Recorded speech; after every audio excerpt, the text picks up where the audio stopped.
Hey friends, join me while I show you how it's so easy to make those little egg bites that we buy at our favorite coffee shop every morning for like $7, $8. So we're going to use some sauteed spinach, cheese, and tomato for these egg bites. So this spinach has been washed and rinsed, and we're going to saute it down with a little bit of salt and pepper. And of course, you season your veggies to taste. I just like to enhance the flavor of anything that I'm eating. So I add a little salt and pepper to my spinach that I'm sauteing. This was about 3/4 of a bag of spinach.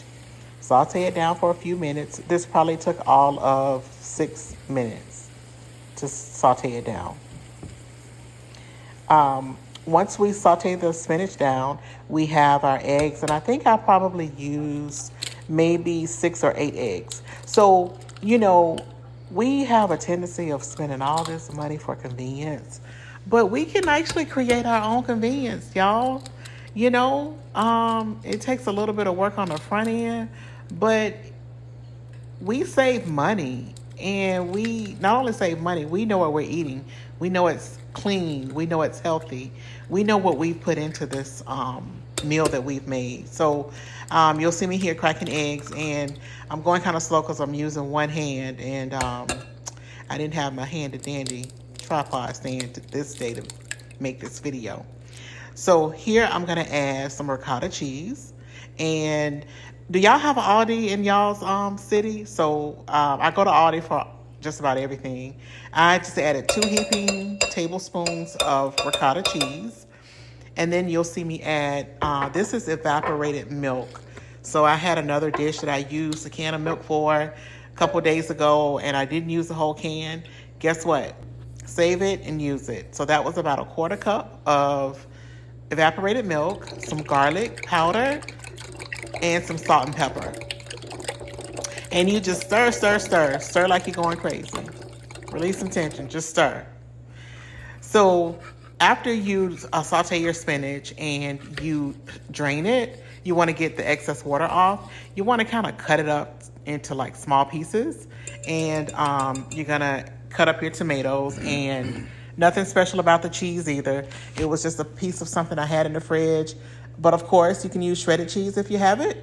And I just didn't have any this day, so I used what I had. So here we're going to add the egg mixture to the muffin tin. The muffin tin has been sprayed with cooking spray, sprayed generously with cooking spray. And we just add the mixture into the muffin tins. I think I fill these muffin tins up probably about 1/4 of the way, because you'll notice that when you add the tomatoes and spinach and the cheese, you don't want to overfill them, but also you want to have enough room for it to rise and bake. So here I'm just taking my little whisk, and I'm just stirring everything up, making sure everything is incorporated pretty good and evenly. And you'll see that I added the cheese in. Now, this was my first time in a long time making these, so I was kind of doing a little test batch myself just to kind of see how things would flow with this. But when I say super duper easy, y'all, this is like the best thing since sliced bread. You could, instead of using a muffin tin, you could put this in a baking tin, and you could make a quiche, because that's all this is. It's just another version of a quiche. So I baked these on 350, and I baked them for, in the beginning, I set my timer for 5 minutes, because like I said, I hadn't made them in a long time, and I had to kind of test it and make sure. So I set it for 5 minutes. After about the 5-minute mark, I noticed I needed a little bit more time, so I went another 5 minutes. And I think I did a total of 12 minutes for these at 350. And you see how pretty they are, light and fluffy.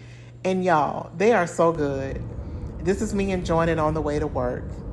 Thank you so much for joining me. It's just that easy with Tash.